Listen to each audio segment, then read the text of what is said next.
Queridos amigos, uma alegria poder estar com vocês mais uma vez. Sejam bem-vindos para o nosso momento de compartilhar, que é uma plataforma de comunicação que nós temos aí com vocês, na nossa comunidade São Mateus aqui de Cachoeirinha, em que nós começamos lá no tempo da pandemia, né, a ter esses momentos, e de lá para cá nunca mais paramos de compartilhar a palavra de Deus através desse canal que nós temos aí com vocês. Então sempre é uma alegria poder trazer para vocês uma oportunidade de uma breve reflexão semanal sobre, agora nós estamos sobre as histórias de Jesus do Antigo e do Novo Testamento. Já abordamos vários outros blocos de situações, histórias e textos bíblicos, e optamos agora pelas histórias bíblicas. Estamos no livro de Lucas, capítulo 15, onde nós encontramos a história do filho pródigo. Na verdade, nós seguimos um roteiro estabelecido pelo professor Otto Gehr nesse livro, que é de histórias bíblicas, que há muitos anos foi editado pela nossa igreja. E temos aqui um roteiro bem importante, bem interessante, com algumas pistas de reflexão do antigo professor de seminário, professor Otto Gehr. Hoje, então, nós vamos à história do filho pródigo, que é onde nós estamos, capítulo 15, versículo 11 a 24, do Evangelho de Lucas, se você quiser dar uma olhada depois lá na sua Bíblia. Então nós vamos encontrar aqui alguns pontos importantes dessa história. Nós vamos encontrar um filho que abandona um lar, nós vamos encontrar um jovem que acaba conhecendo a miséria fora de casa, um jovem que passa pelo caminho do arrependimento e volta para casa, e um pai amoroso que recebe esse filho. Na verdade, é uma parábola. Né? Uma parábola é uma história que Jesus inventa, cria, com a intenção de trazer um ensinamento importante. A parábola ela é bem fácil de ser compreendida, porque ela é uma parábola que reflete ou se remete, né, a situações que são bem conhecidas nossas, né, bem corriqueiras. Hoje nós vivemos também situações assim. Na verdade, essa história ela se repete em todos os tempos, né, da humanidade. Nós vamos ver sempre pessoas indo e voltando, pessoas em situações de inconformidade com aquilo que conhecem, pessoas decepcionadas com aquilo que têm, pessoas desiludidas com sistemas, com organizações, pessoas se retirando, pessoas abandonando, pessoas se afastando, pessoas voltando, pessoas se arrependendo, né?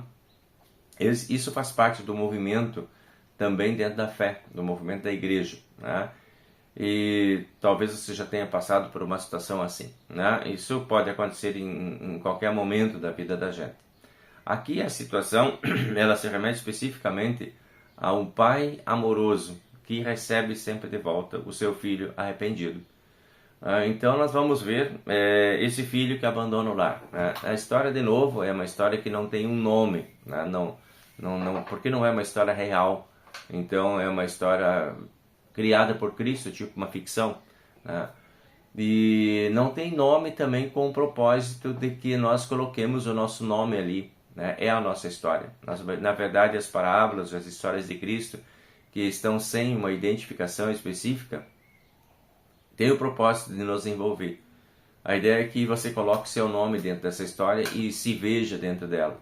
Em determinadas situações ou momentos, mesmo que você não esteja vivendo isso agora, né, mas que você tenha conhecimento e se veja dentro dessa história, porque daqui a pouco, em um determinado momento da sua vida, isso poderá acontecer com você também. Então veja lá, o jovem está abandonando o seu lar. Né? Diz lá que o pai tinha uma fazenda, o pai tinha 2 filhos, e o filho mais novo resolveu se ausentar da casa do pai. Não dá os motivos pelos quais ele sai da casa do pai.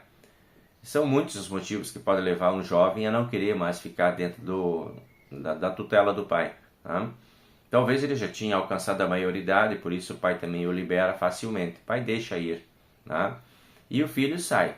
Faz um acordo com o pai de pegar a sua parte da herança, tudo aquilo que era seu, e se retira, né? Abandona a casa do pai, abandona a família, abandona a segurança do lar, abandona a segurança da fazenda, né? A estabilidade que ali ele tinha, por algum sonho de viver essa liberdade ali longe, né, do pai, longe dos olhos do pai. Talvez esses olhos que controlam, esses olhos que acompanham, esses olhos que fazem cobranças, né? Já não era mais interessante ficar naquela casa. Motivos que talvez algumas pessoas também tenham ainda hoje, né? Quando pensam na sua relação com Deus através de uma igreja, de uma congregação, de uma comunidade. Também tem pessoas que se desiludem com aquilo que vem dentro das comunidades, das igrejas, né? Lá tem seus motivos, também tem seus entendimentos e desentendimentos, suas decepções, suas frustrações, e por isso às vezes se imunem destas situações ou circunstâncias para se retirar. Não quero mais, não dá mais, aqui não é mais meu lugar, não estou me sentindo bem, então estou indo, estou me afastando. Tem pessoas que se afastam de Deus, tem pessoas que se afastam de uma comunidade, se agregam a outra comunidade. Mas tem pessoas que se afastam de Deus, que não querem mais saber de Deus na sua vida, né? Não querem mais ter contato com as coisas de Deus, porque se desiludiram com pessoas que diziam ser seguidores de Deus. Pessoas que diziam ter fé, pessoas que deveriam dar um exemplo, não dão um exemplo, né? Comum acontecer isso. Entre pais e filhos é muito comum acontecer também, né? Às vezes os filhos têm problemas aí na sua relação de vida de fé, vida de igreja, vida de casa, que às vezes não anda muito sintonizado, e os filhos acabam se decepcionando e acabam abandonando inclusive sua própria fé. Bueno, pode acontecer isso, né? Pode acontecer. Pode acontecer de pessoas se retirarem da igreja, se retirarem do convívio com Deus e nunca mais quererem saber de Deus, porque tem outras coisas para fazer lá fora. Às vezes as igrejas são também com orientações que não deixam as pessoas muito à vontade, muito seguras, né? E as pessoas preferem a liberdade do mundo lá fora. Vamos experimentar como é que é isso aí fora. Não quero mais saber de estar lá junto com aquele povo, reunindo, orando, cantando, louvando, fazendo, trabalhando, né? E eu, nessa vida não quero mais para mim, quero vida de liberdade. Então saem e abandonam. Isso tudo é coisa comum que acontece com frequência em nossos dias também.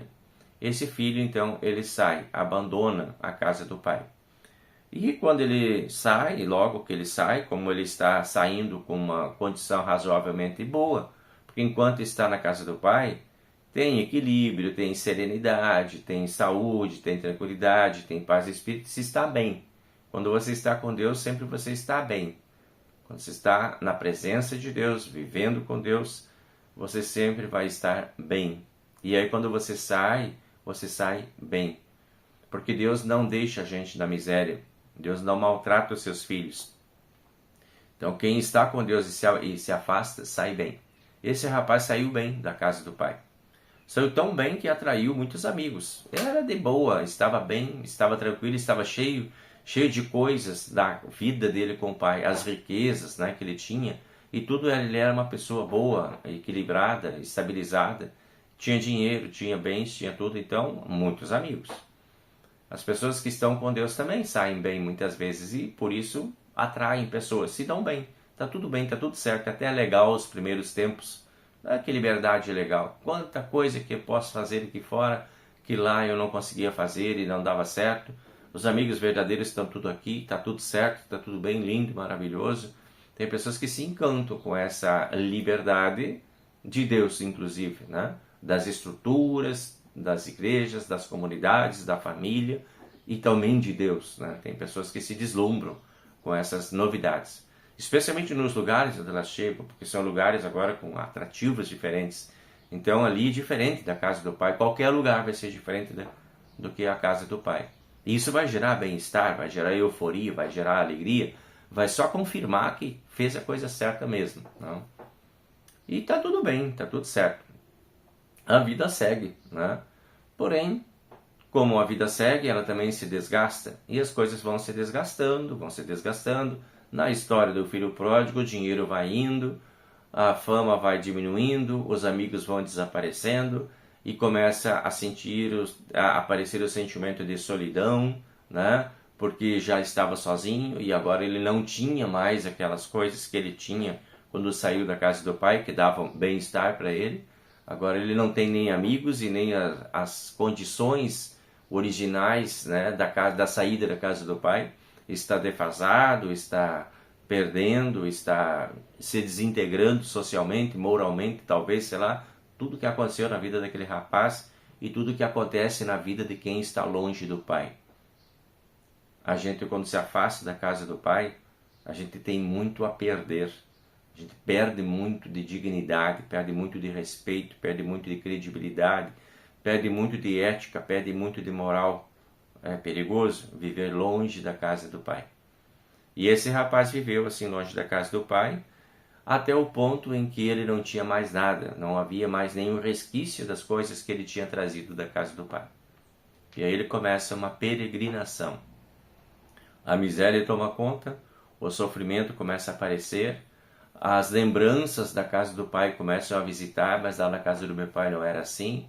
E ele vai atrás de um emprego para sobrevivência, para resgatar algumas coisas perdidas, e ele não consegue. E aí, lá no meio de uma fazenda, onde ele conseguiu, por misericórdia, um trabalho de tratar os porcos, comendo com os porcos, quer dizer, a degradação foi o nível tal em que ele estava já se alimentando junto com os porcos, que os porcos naquele tempo eram considerados criaturas praticamente infames, né? Dentro da cultura judaica principalmente. É muito degradante se ver envolvido com esses animais. Esse era o estado daquele rapaz. Ele perdeu toda a sua dignidade, perdeu tudo aquilo que tinha de bom, e aí ele começa a refletir sobre suas perdas. Assim, quando nós nos afastamos do caminho do Pai, do caminho de Deus, do caminho da fé, nós podemos chegar a esses níveis de degradação também. O caminho que nós podemos fazer sozinhos com o mundo que nos cerca poderá nos levar a situações de degradação moral, ética, espiritual e de toda a natureza. E aí, o que fazer? O filho, naquele estado de miséria, tem no fundo da sua mente, da sua consciência, uma lembrança da casa do pai. Um resquício ainda lá, né? Traz ele de volta a lembrança, mas tem o meu pai que tem uma fazenda, meu pai que tem uns empregados, e se eu voltar e pedir para o meu pai um trabalho, meu pai é bom, é um homem bom, e eu posso pedir para ele, eu não quero mais ser filho, quero ser um empregado dele. E o filho volta. O filho volta então desse estado de miséria, ele se levanta, eu fico imaginando, né? Que ele deva estar lá todo sujo, todo enlameado, todo marcado por aquela vida degradante que ele tem. E assim como ele está, ele se levanta, né? Ele não se maquia, ele não se limpa, não diz a história que ele se preparou para ir. Ele veio do jeito que ele estava, marcado por todas as coisas que tinham estragado a vida dele. E ele se levanta e tem a confiança de chegar na casa do pai. E aí ele vai direto ao pai. Ele não vai por outros caminhos tentando amaciar, ou tentando maquiar, ou tentando preparar, ou tentando se arranjar, ou tentando se justificar. Ele vai direto ao pai.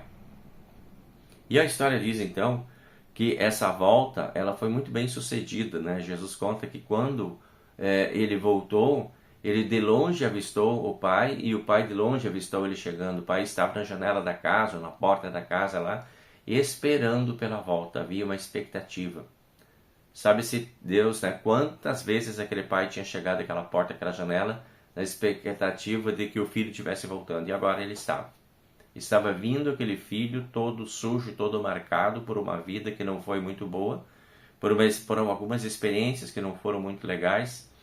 E ele volta direto para o pai e chega aos braços do pai, porque encontra um pai de braços abertos, um pai amoroso, que recebe ele de volta, que envolve ele com carinho, que não se importa com o estado degradante dele, que não manda ele se limpar primeiro para depois vamos ter uma conversa séria. Você fez uma burrada, você errou, agora você vai prestar conta aqui, você vai se explicar.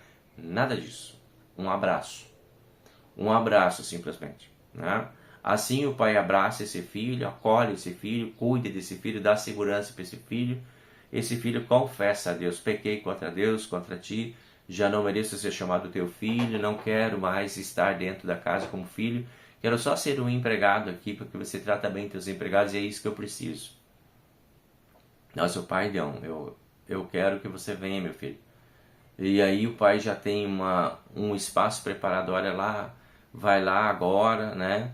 Depois do abraço, depois do acolhimento, vai lá, vamos se limpar, vamos lá, vamos consertar essa situação, toma um banho, tua roupa já está colocadinha lá em cima da cama, no teu quarto, teu anel de família que você vendeu também está lá, quer dizer, você pertence a essa família ainda, você não perdeu esse lugar aqui.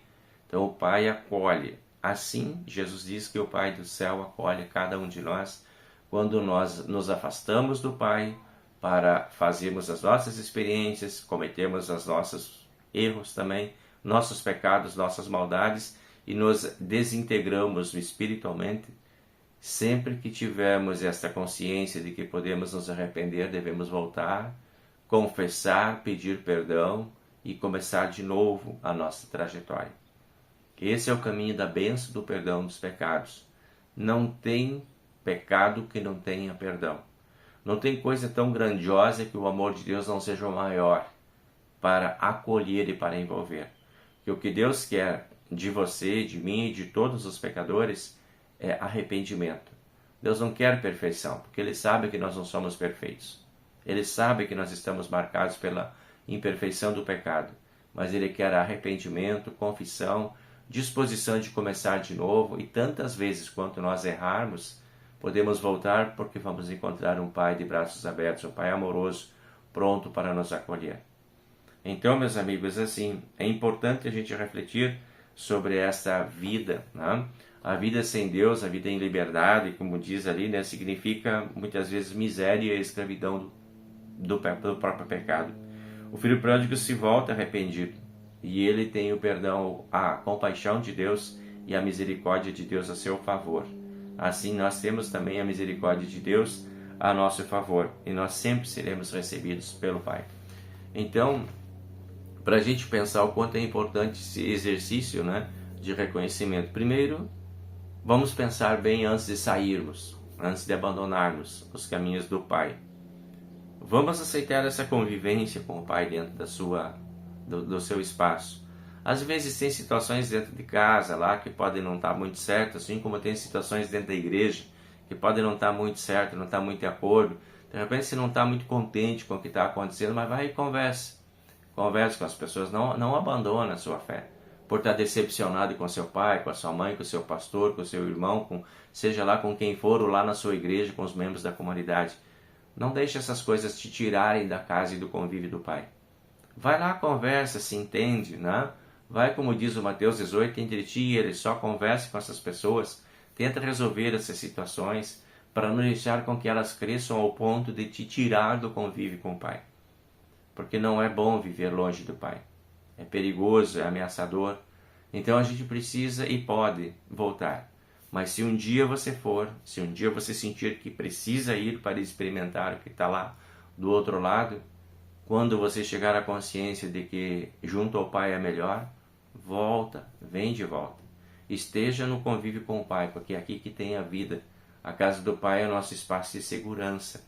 É aqui que nós pertencemos à família da fé, e nessa família da fé nós temos as bênçãos de Deus na nossa vida.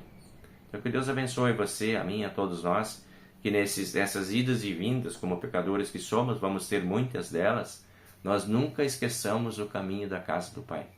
Porque sempre vamos ter um Pai de braços abertos nos esperando para o abraço paternal, amoroso. Que Deus te conceda essa certeza e te dê esse discernimento para buscar sempre esse caminho da volta. Nós seguimos agora pedindo a bênção de nosso Deus e Pai. Que o Senhor nos abençoe e nos guarde, que o Senhor faça resplandecer o seu rosto sobre nós e tenha misericórdia de nós, que o Senhor sobre nós levante o seu rosto e nos dê a sua paz. Amém. Até a próxima semana, um abraço forte para vocês aí. Tchau, tchau.